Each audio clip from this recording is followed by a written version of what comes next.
Get out of the car, you're getting tased. Get out of the car, you're getting tased. Stop, don't cut her arm, Perry. Don't do that. Get out of the car. Out of the car now! Oh. I don't know how to sit down. Get in the car. Drop it. Come get my stuff. This is what happens. All right, do you have anything on you gonna poke me, stick me, cut me? Knives, needles, weapons of any sort, bombs?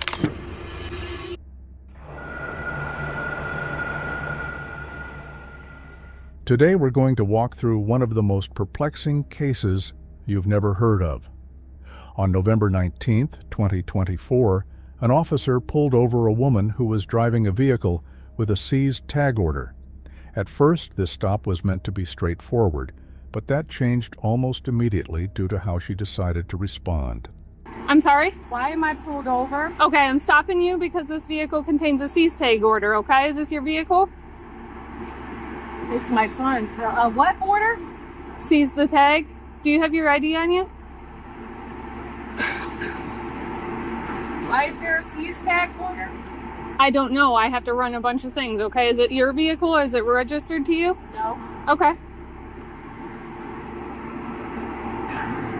Do you have the registration and insurance? I'm sure it's in here, but I don't know where.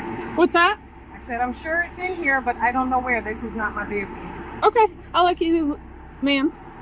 I'll let you look for it, okay? You find it, hold your hand out the window for me. I'll come back up and get it, okay? Good check.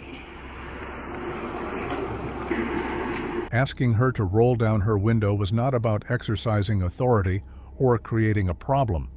It was a basic safety measure meant to ensure clear communication and visibility. Instead of calmly following that instruction, the woman took control of the interaction in her own way. The officer, who didn't want to make the situation more difficult, went on to write her a ticket. But when she returned, she never expected the drama she was about to face. Okay, so it's your responsibility to know when you're driving a vehicle, okay? No, it's not. Yes, because ma'am. I have insurance. Okay, this vehicle does not have insurance, okay? And you are driving it. You're the operator. I'll take Okay. my license. Everything is in this? I will take my license. Okay. Keep the ticket. 204, can I have another? You All can right. keep the ticket. So your driver's license is inside? Okay. 204 was on? Yeah, the ones down the street from the house.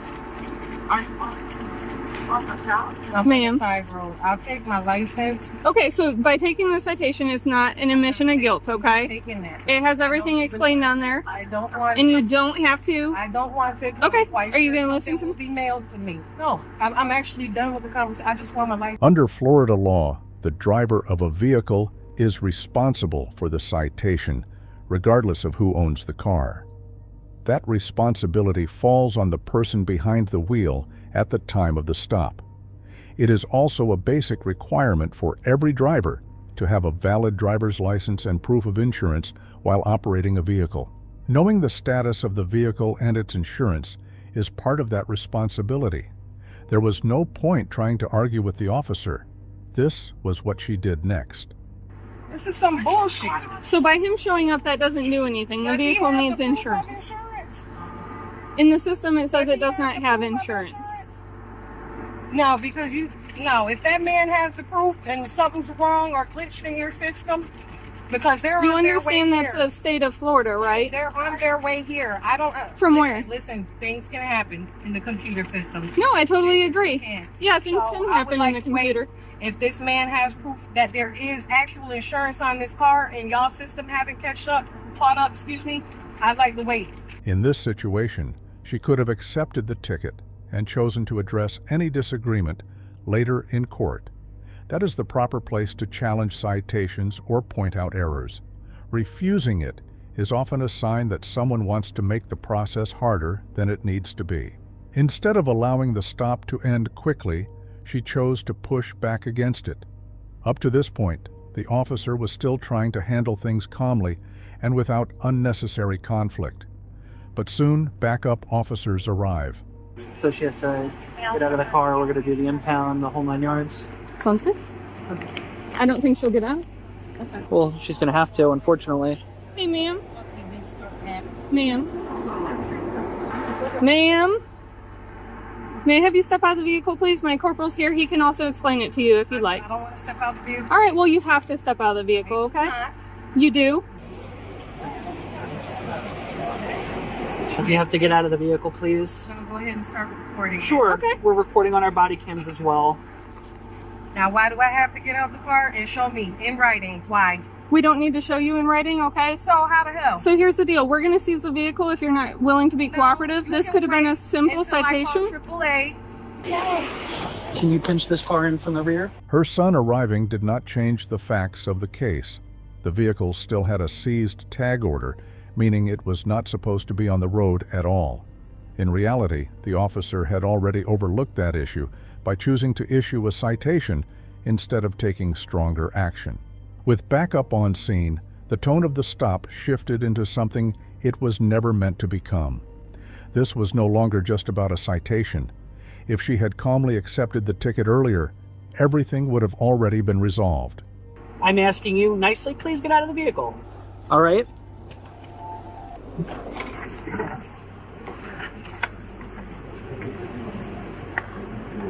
I just want my license. I'm not taking that envelope. Can I have my license, please? All right, you can stand up.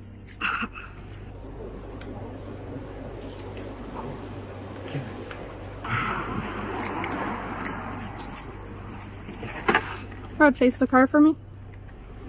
Put everything on top. Drop it.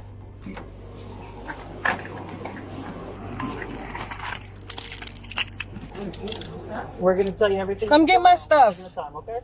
Come get my stuff. This is what happens in Trump country. This officer over here will explain everything to you in a second. I'm not the one in charge. Just give us a second, all right? Is the car going to be towed? It is. Okay, understandable. So it has a seize tag order, I guess. Let's just get out of the shop. Instead of being free to drive home, she now faced a different reality. Her vehicle was set to be impounded, not because the officer wanted to punish her, but because the situation had escalated beyond what it needed to be. All of this stemmed from her desire to prove a point rather than resolve the issue efficiently. The irony in all of this was clear when her son finally arrived. He remained calm, spoke respectfully, and allowed the officers to do their job without interference. She was later arrested and charged with resisting an officer without violence. This entire encounter did not need to happen the way it did. The stop itself was no big deal. A seized tag order and missing documentation can often be addressed later through legal channels. What turned it into something serious was the refusal to listen, just as we are about to see in our second case, where the Karen chose not to come out of the car because she felt she was a girl.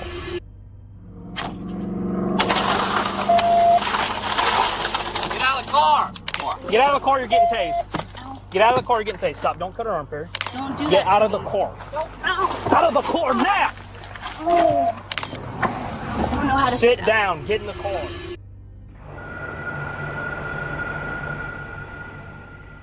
On November 12, 2025, an officer pulled over a woman who was driving well above the speed limit. From the very start, this stop carried the signs of trouble, even though it did not need to. 1552.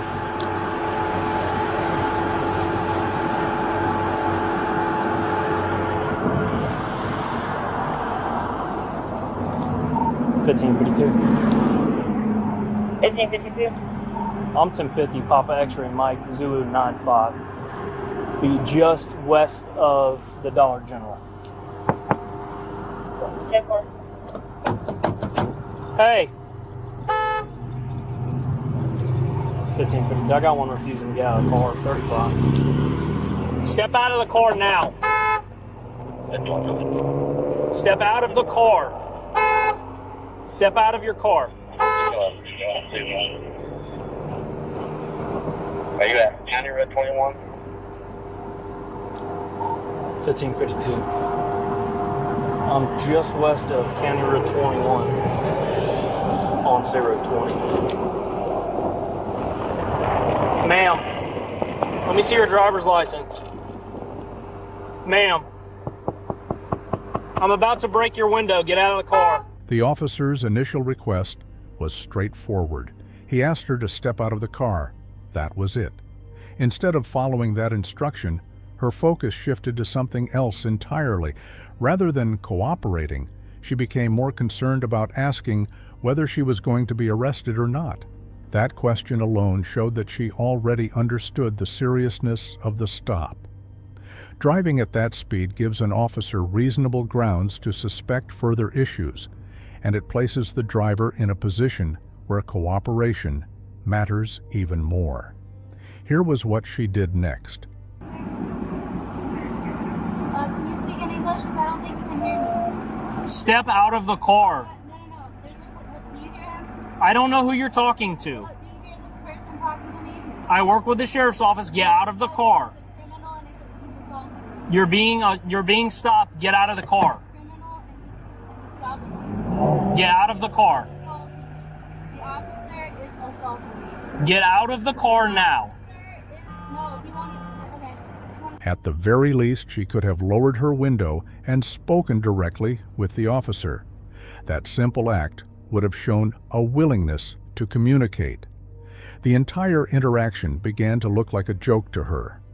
Honking the horn in response to lawful instructions is often seen as a sign of disrespect, almost like saying she was untouchable.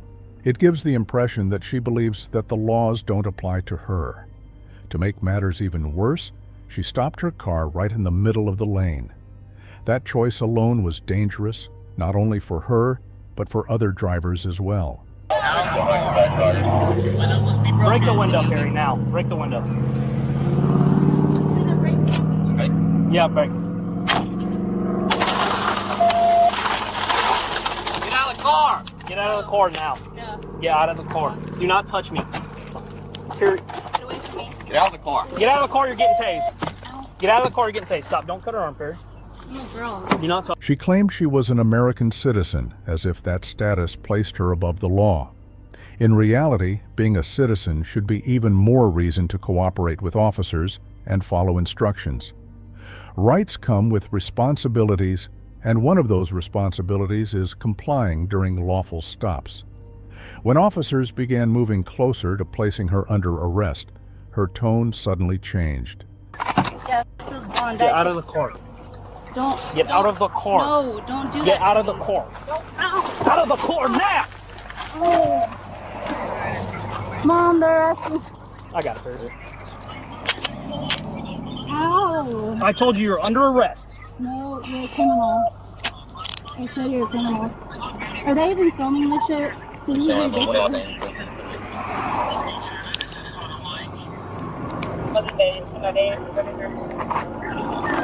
What could have ended with a citation now required physical custody, all because of choices made after the stop began.